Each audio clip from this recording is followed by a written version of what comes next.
Hey everyone, and welcome to Already Cancelled. I am Peter, that is Connor, and we are going to talk about Firefly, episode 10. It's called War Stories, so full spoilers for the episode as always. And of course, thanks to our sponsor for these Firefly reviews, Keith Beard, one of our patrons. He sponsors this at the $10 tier, so thank you to him.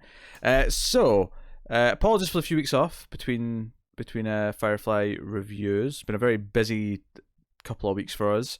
Very hectic. Well, I say busy. There's been a lot of tech issues and illnesses. Yes, actually, 2 illnesses. I was sick for a week, then Connor was sick for a week, and that really slowed a lot of things down. But we're here. We're here to talk about War Stories, episode 10, and this episode's another kind of biggie, I'd say. Like, when I'm looking at the show, 14 episodes. I think there's 4 or 5 of them that kind of stand out as the bigger ones. Yeah, that's fair. Which makes sense, and I think this one is. I think. In a lot of ways, this is the probably the last big one outside of the final one. Yeah, this is the kind of the bit where the series turns towards the end game. Yeah. It feels like we're, if we were doing the full season, if it got the full season, this is the point where it feels like it's really turning into. Because the first big hint of a couple of things in here is some big character beats for Wash and Mal specifically. And it's got some good moments, and it has once again one of the funniest lines of the entire show are in this episode. You can't say that every episode, but there is genuinely one of the lines in this is one of the funniest lines of the whole show. If I say it once per episode, then that's 14 funniest lines of the whole show. That's too many. I haven't said it every week though. I've said it maybe half the weeks, so there'll be 7 total. 7 of the funniest lines of the whole show. That's a nice amount.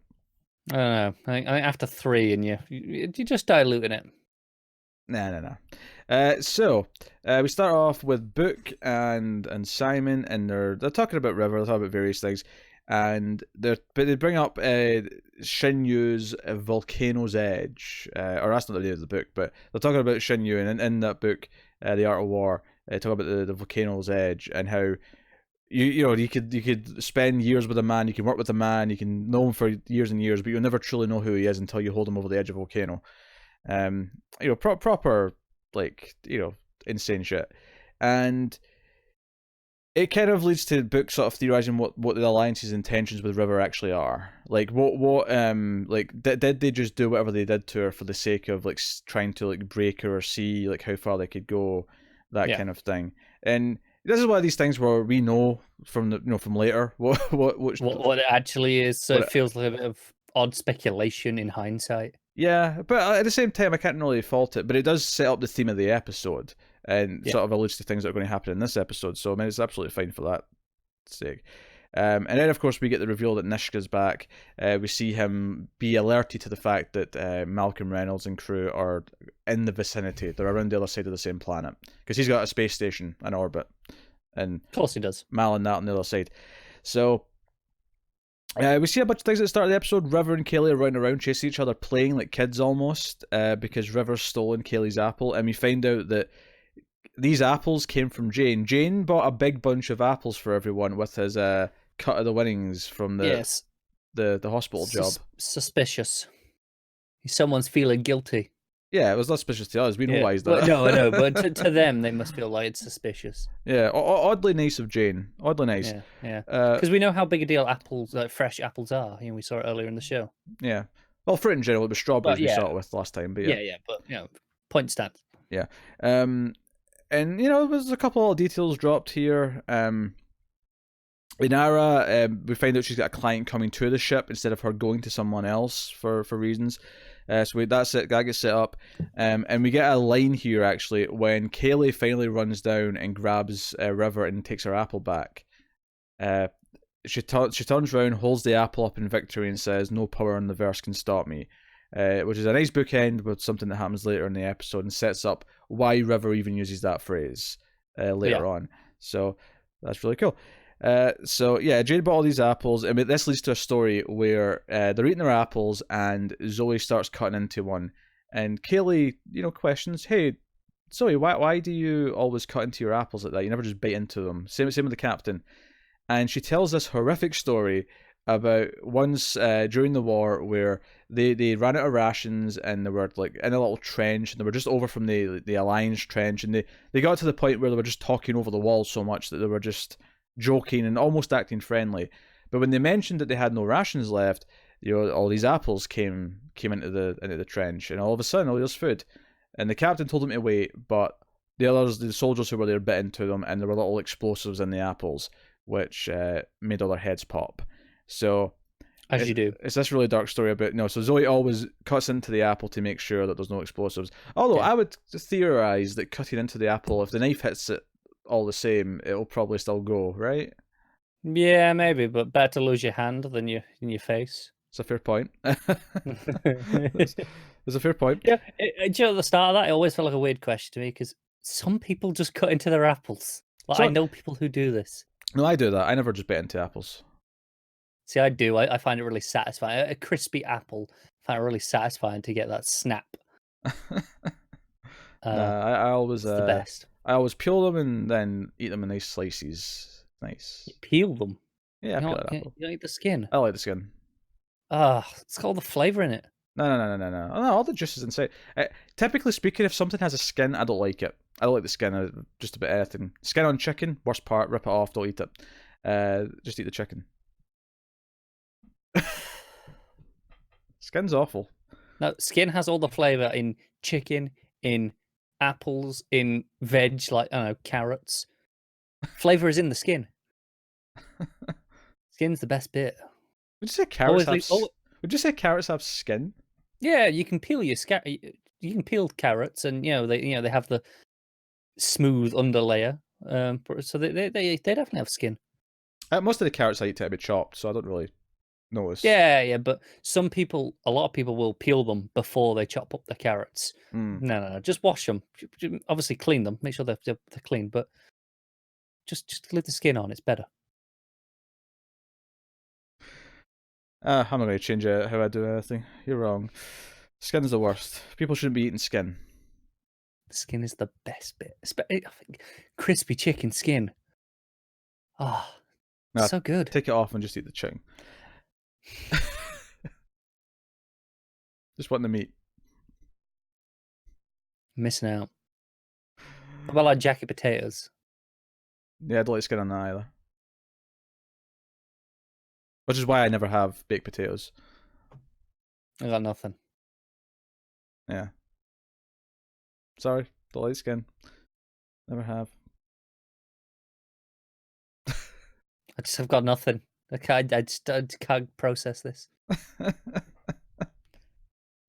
I'm a man who likes a nice, simple, consistent texture, and skin just adds this extra layer that has a different feel to it, and I don't like it. See, I can appreciate that on something like an apple or a potato, maybe. Mm-hmm. But on chicken, usually the skin kind of peels itself off anyway, so you have the skin separate to most of the meat. So it's like you could have just the skin quite easily on most chicken. Oh no, I hate how it feels. Disgusting. Crispy, thin skin. Oh, it's so good.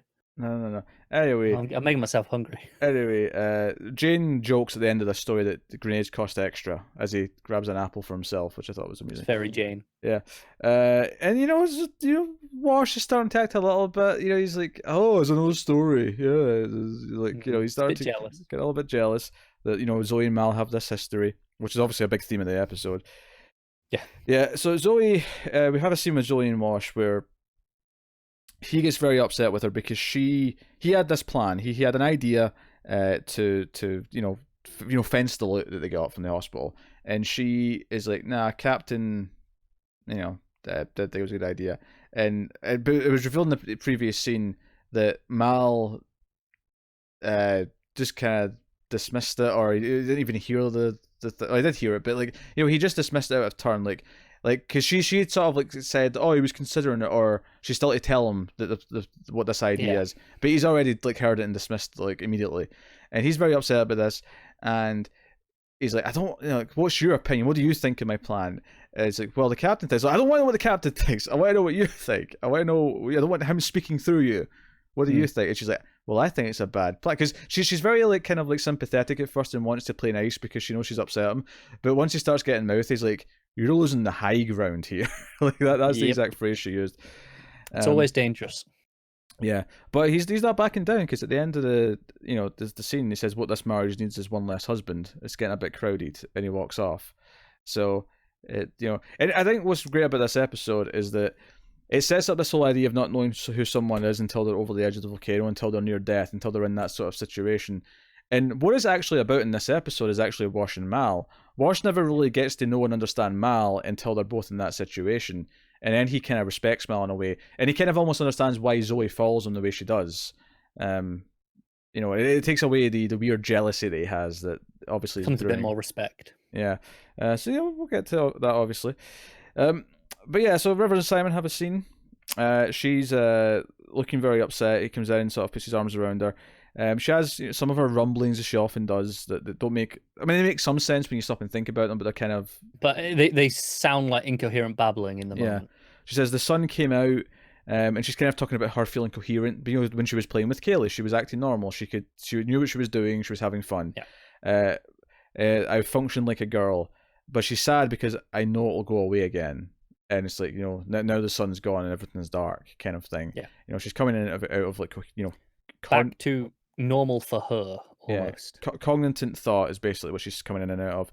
And then he's like, but you're my beautiful sister. How could I not love you? And she says, I threw up on your bed. His face just drops. It's just like, oh. Now, I'm not saying having a crazy sister is like having a cat, but this is a lot like having a cat, where you love the cat, but then you find they've thrown up on the couch, and you're like... That's why you just hate the cat. No, you don't hate the cat. You love the cat. That's life. So then we get to the scene with one of the funniest lines in the whole show.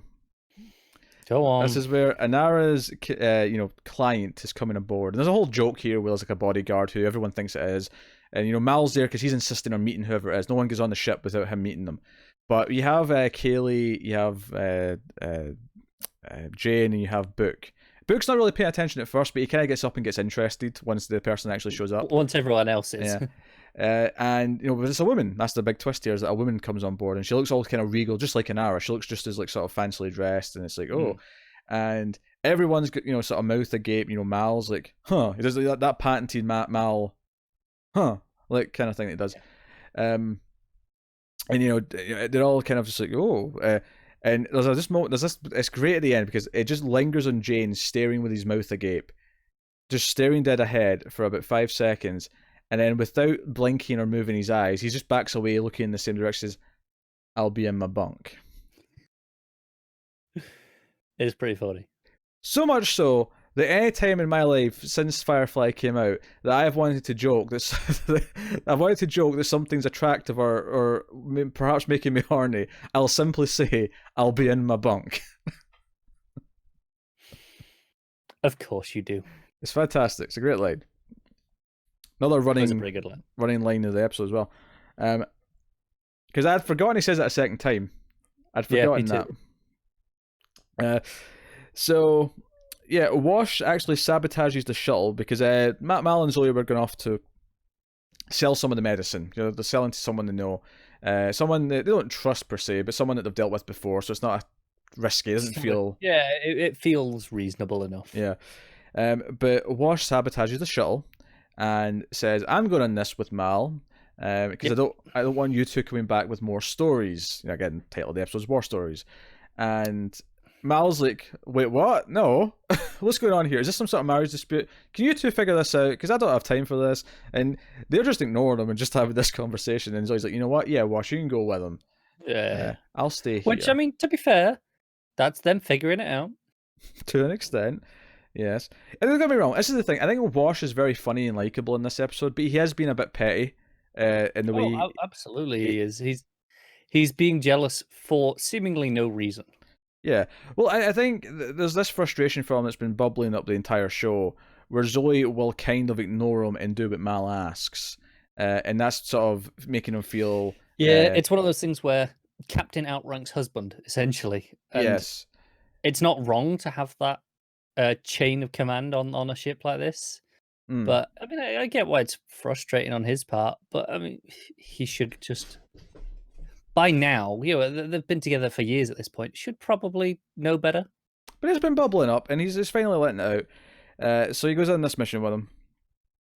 There's a little bit of banter between them where Mal's like, look, can you two try and figure this out? I can't be having this, these disputes getting in the way of, missions and whatnot. You know how it is. And, what are you going to do if there's like something goes wrong here? And Wash says, I've been in a firefight before. Well, I was in a fire. All right, I was fired from a fry cook opportunity. Still counts.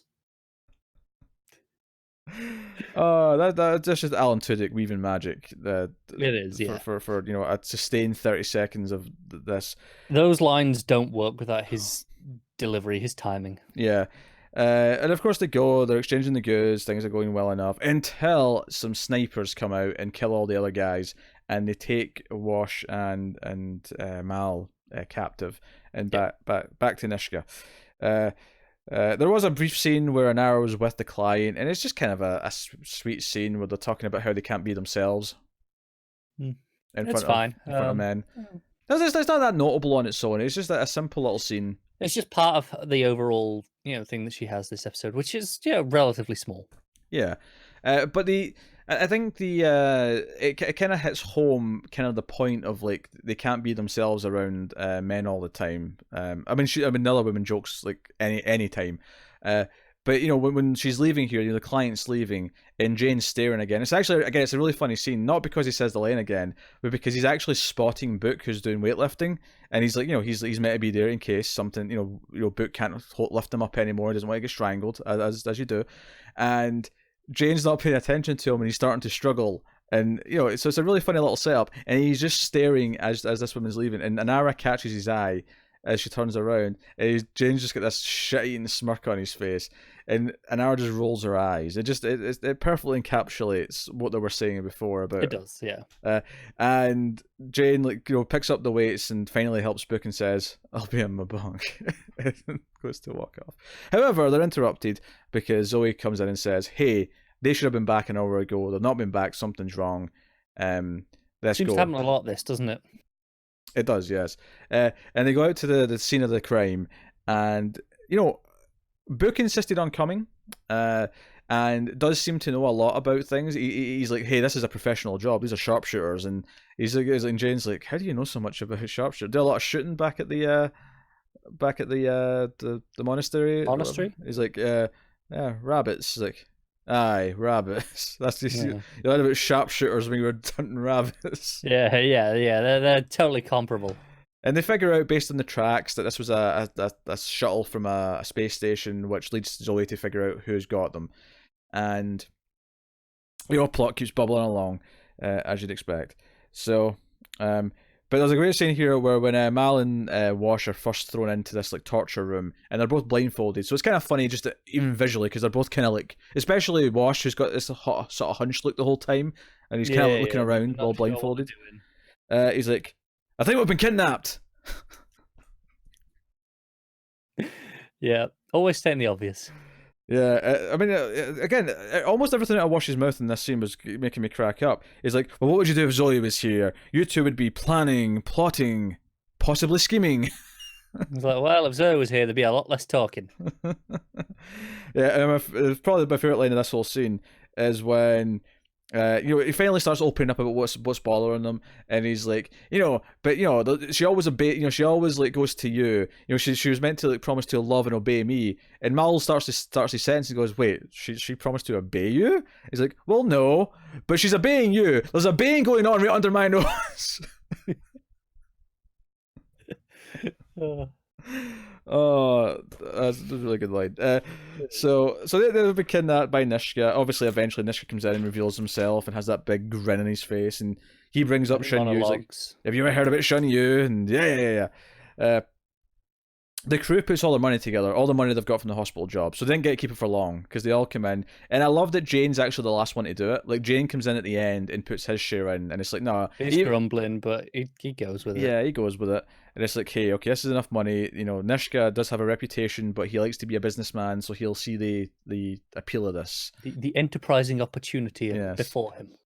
And Mal and Wash are having like a debate while they're being tortured. They're basically been electrocuted in intervals. But between each one, instead of paying attention to Nishka, they're just like arguing with each other about Zoe. So it's a really Whedon-y scene. It is, and the way it's presented.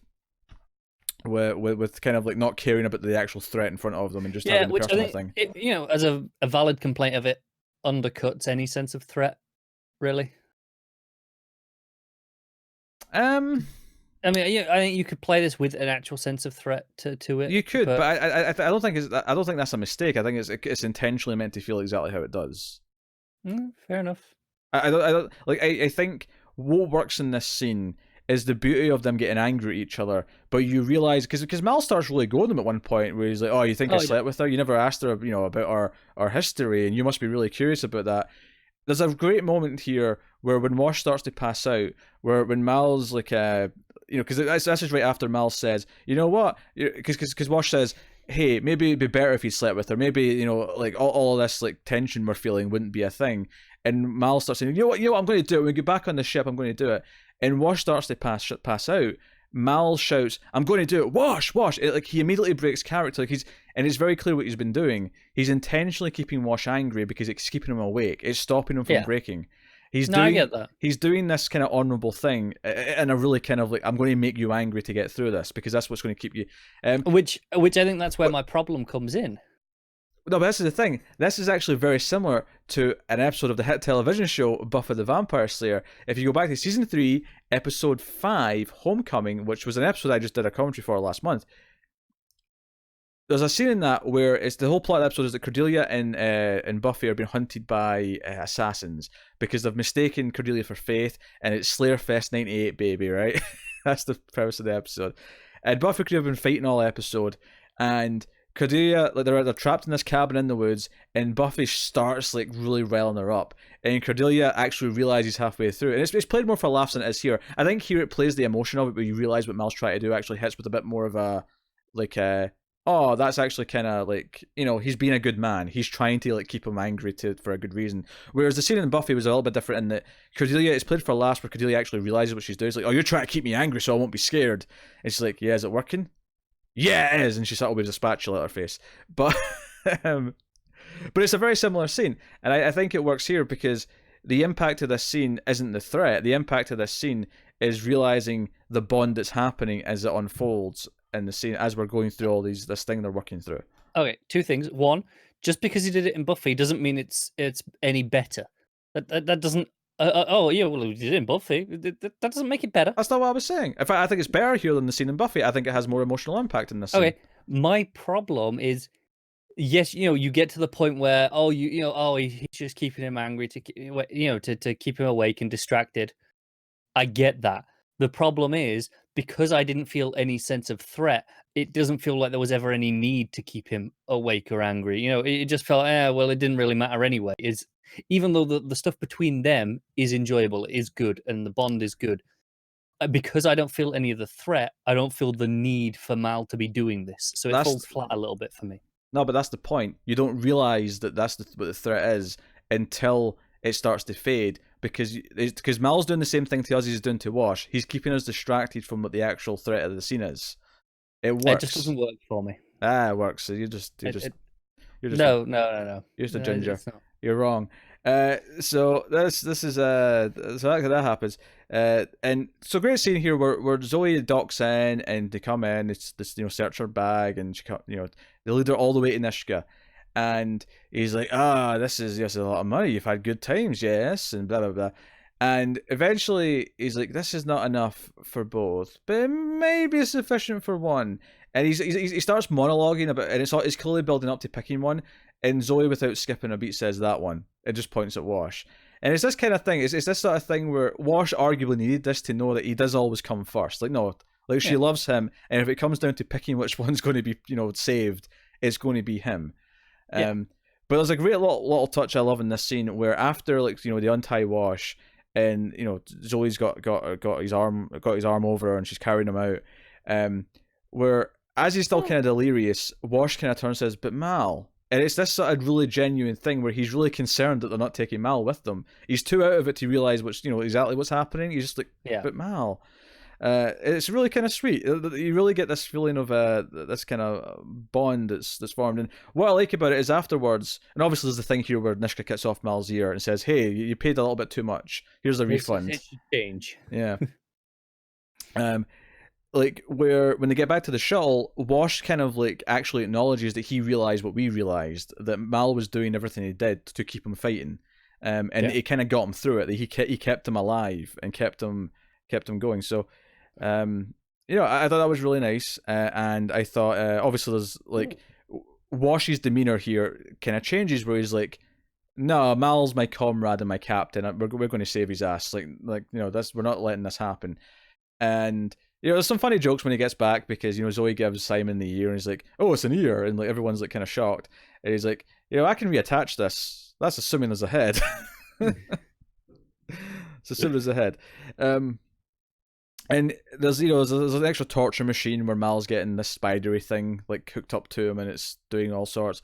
And it actually leads to a funny cut later because we love the ironic cuts, and it comes right after this gun ho scene where Wash is gearing up like he's commando, as is Zoe, and Jane's just standing there like, "This is suicide. You two are idiots. Like, you're going to get yourselves killed. Like, you can't assault this base. You can't assault this space station." But it's got this sweet moment where they come out the kitchen, and like Book, Kaylee, and Simon are all gearing up as well, and like, "No, you're not going yourself. Like, we're going to help the captain." And it's what this kind of works as well as it works as a kind of a nice almost sequel to Out of Gas, where the crew are fighting for the captain, where they kind of come together here. And the neat thing, it does, except we're seeing the opposite side of it this time. Exactly, yeah. But what I really like about it is that once again, like the scene earlier with putting in the money, is that Jane's last, because we see those three, and Jane was in the room with them complaining that this is suicide, and then you just hear the gun click and they all look up, and Jane's standing there with Vera, and he's ready to go. Yeah, and he's like, "What is it?" Because it's this thing where like, what you were just saying, how stupid this is, but he's still going to come through and do it. Like, he's a sucker for peer pressure. Jane is. He is, but it's a really sort of uplifting little like, "No, we're going to go save him," and then it cuts to, "Yep, Mal's dead." Now, of course, they bring him back. They resuscitate him because Nishka wants to keep torturing him some more. But it's a really funny cut. It's just, yeah, So, I don't really have many notes for the actual shootout because, ultimately, it's a shootout. They land. There's a really funny joke here, though, about where, like, Zoe says to Book, "Hey, you sure you want to be doing this? Like, I don't think the Bible's too keen on you killing people." And he's like, "Yeah, that's true, but it is somewhat fuzzy. Mildly fuzzy, you might say, on kneecaps." Which is a really dark joke. It is. It's brilliant. It's fuzzy on It's like, it doesn't explicitly say not to kneecap the bastards, so that means I can. It's fuzzy on kneecaps. Oh dear. So they go in, and you've got Zoe and Wash and Jane being the front line. I mean, Wash has kind of like just inserted himself into the front line, but obviously he's not really doing anything. He's just kind of there making a racket. Yeah, Jane and Zoe though are the ones with the experience and the ones kind of leading the mission, doing the work. Right, and the rest of them are told to stay back and hold the position for where the ship is so that they can get back out, and that's kind of their mission. And Book's clearly quite proficient. Again, we see that he's good at this. He's had training. He knows what he's doing. He's done this before. Yeah, going back into him, like, what is his past? What why does he get like this free pass at the hospital back from the Alliance ship. Yeah, I was trying to remember the name of the episode. I'll just scroll up in this list, actually. What am I doing? It's right here. It's right here, damn it. Safe, that was the name of the episode. One where River was a witch. So... you know what I mean? She was accused of being a witch. I know, but just the one where she was a witch. Just she was a witch for an episode. Just don't worry about it, people. Yeah, she's a witch. But eventually they sort of move forward, and Simon's doing his best, but he's not being too scared. But you can see Kaylee's really kind of starting to be mortified. Like, she's really starting to get shaky. She wanted to help, but she's kind of struggling with actually being in a firefight. She's never done anything like this. And eventually, Book and Simon have to move up as cover. And Kaylee's on her own, and like 3 guys are coming at her, and she just gets scared and runs into the ship, and she's like covered in the corner. And there's not been a lot of River in this episode. We had the opening with her where she's with Kaylee, and we had the one scene with Simon. And River here just like crouches down, picks up the gun, and just fires 3 times. I really like the shot actually, where it's shot from sort of like down where the gun kind of ends up, and Yeah. her arm just kind of like moves around 3 times and shoots, and she doesn't even look. She's just like looking down the whole time, and then Kaylee looks out, and all 3 of the guys are dead. And then River repeats the line from earlier that Kaylee said, "No power in the verse can stop me." Except this time, it's kind of terrifying. It's scary. Yeah, Kaylee's kind of like mortified by this. It's like, wait, what? You're like, what the hell just happened? You're a killing machine, and this is the first sign that River, like, we always knew she was meant to be smart before, but this is a sign where she is also possibly like almost a superhero in terms of ability. Like she is like ridiculously good. The closest. I mean, if you were going to say, oh, what superhero is she most like? It'd be Captain America, in terms of. Oh sure, yeah. Maybe obviously doesn't actually shoot people typically. But, no, yeah. but in the sense of it's the really peak physical kind of. Yeah, but also the intelligence. She also has like the. Yeah, the quick thinking and the mapping and the strategy where she can kind of. She could definitely map the trajectory of that shield. Of course, yeah. And this is a hint of something that we're going to get to in the movie when we get there. But this idea that she's this good at this, that she can do this. Yes, yeah, and again, terrifying. And I think it ties into the idea that whatever the Alliance were doing to her, they were also kind of training her, even if it wasn't like physically. They were training her with like knowledge and information and or that kind of thing. So. Obviously, that's the big beat here.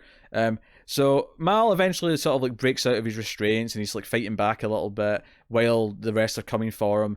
And there's a really funny moment here as well where they come in and Mal's fighting like the big henchman, and it's they're at this like the core of the space station. It's this big drop.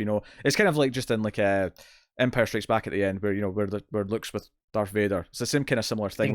In Cloud City, yeah. Yeah, it's like the inside ring of the station, and. They come in and Jane pulls out his gun, he's going to shoot, and Zoe like stops and says, no, this is something the captain has to finish himself. And then you just hear Mal go, no, it's not.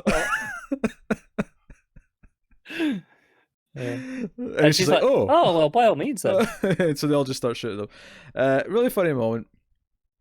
Really good. Not a lot of rookie here afterwards actually, where Mal's got his ear back on and Simon's saying don't fidget with it, and Mal's like, I mean, I heard you help take up arms. Like, how are you feeling about that? And again, it's this bond as well that even Simon wanted to come in and help Mal. And I almost like, maybe it's too on the nose and this is why they didn't do this, but you could have almost had like Simon kind of like repeat what Mal said to him, back when he saved him in Safe, where Mal just said, you're part of my crew. You could have almost had Simon say, well, you're my captain. Or something like that. Maybe it's a bit on the nose, but like I thought of that in the scene where this is essentially like him returning that favor, like by trying to help. But I do think it's an interesting question to for Mal to be asking him. It's like, hey, you got involved when he's taken an oath to do no harm. I think the important part is that Mal's acknowledging that he did. Like Mal's saying, hey, you kind of had my back in a way that I never expected you to. And that's kind of cool. But the funny line here is, to respond to this question, he's like, well, I never shot anyone before. And Book just puts his arm around and is like, hey, I was there, son. You've not shot anyone yet. Okay, this is do you know what, for as dark an episode it is with the torture and the sort of the good like character sort of drama of it, it's got a lot of funny beats. There's a lot of funny lines and beats in there that are really good, which again is Whedon 101, I suppose. But yeah, it is. Although this episode was written by Cheryl Kane, who I'm not familiar with. I don't think she ever worked on Buffy or Angel, because a lot of the names I recognise from those shows. I mean, you could check. I'm sure I could check, but I don't think she was. I don't recognise. I don't recognise the name, but I don't recognise most of them. I mean, I recognise the bigger ones, but I don't pay attention to every episode of Buffy and Angel and who wrote what. She's not done a lot actually. She wrote like an episode of Roswell. And she wrote an episode of Firefly that was never filmed, and that's also on our Wikipedia page. It's probably a pretty good episode, though, wasn't it? I mean, this episode was great. So I mean, yeah. Yeah, that's what I mean. It probably would have been a good one. Oh well, that's a shame. I wonder what she did. I wonder what she ended up doing then. I love that she got into TV writing, did like a few episodes, and her shows got cancelled, and she went, you know what? I'll just do something else. Maybe it's not for me. Yeah. Maybe she's a curse. Yeah, maybe. Is it Cheryl's fault? Damn you, Cheryl. So Zoe makes Wash some soup, and he's like, "Oh, wife soup! I must have done well. I must have done something good." And she's she's been all wifey, if that makes sense. In a very un-Zoe like way. Yeah, it's very surreal. Hearing this, And Mal comes in and he's like, "Oh, everything okay?" kind of thing. And again, we're back to the comedy because Zoe does as well as Sir. Wash insisted that we sleep together.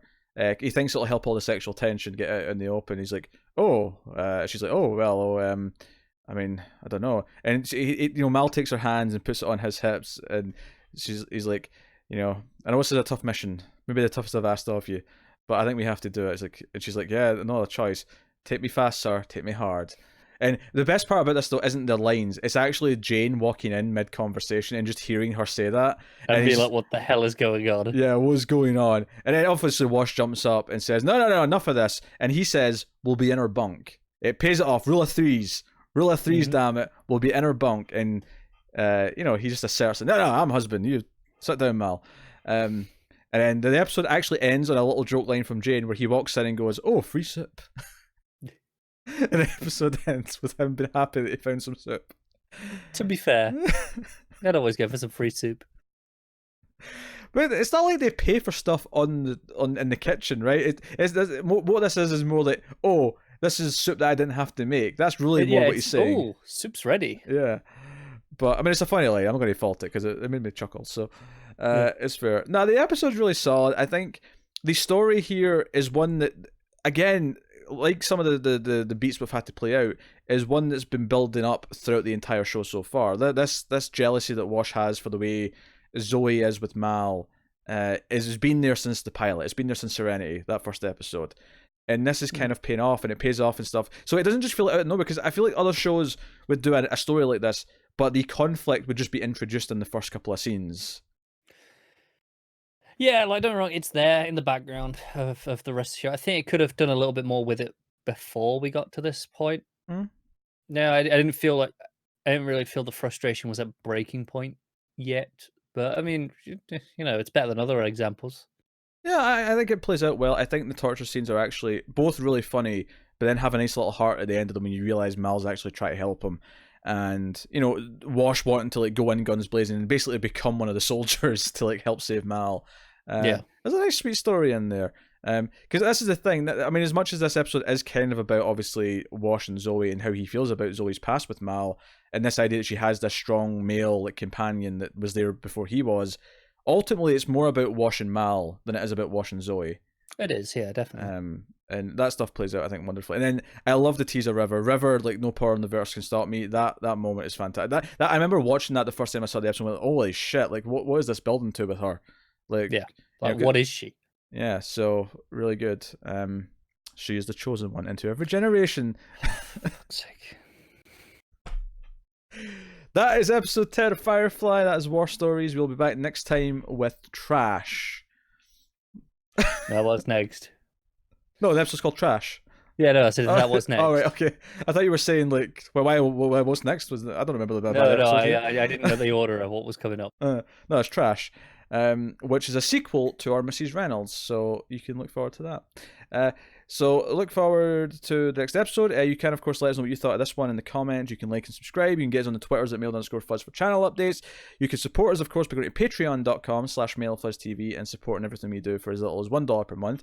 And, of course, that gets you a bunch of extra stuff and bonus stuff. In fact, the already cancelled we're doing after Firefly we replace this with, there'll be a vote up soon, if not already by the time this goes up, for the next show we'll do after Firefly that replaces this. But it'll be exclusive to Patreon at the $1 tier. And it'll be an audio only, already cancelled. So you'll just go on, you get the audio file, or you can use the RSS feed that you can have. If you're a patron, and it can be like an actual podcast. Yeah, if you're a patron, if you don't know about this, all the audio files that go up can actually be gotten through an RSS feed, like an actual podcast through a podcast app. You just have to take the feed and put it into your podcast app, and you get all the content, all the audio content you're entitled to at your rank. Will go through that feed. So it's a really neat feature. Just for when you do this spiel in the future, I believe the podcast app, they're referred to as podcatchers. I'm aware of that, yes. Maybe you should use it. Sounds less clunky. Maybe I just don't like it. Maybe I knew it was that, and I'm just not a fan.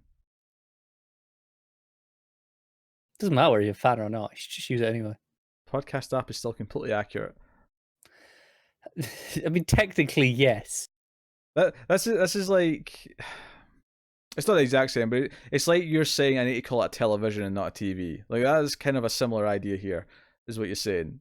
No. It would be the other way around. Like you're insisting on always calling it a television. I'm like, people just call it a TV. Oh sure, okay, yeah, fine.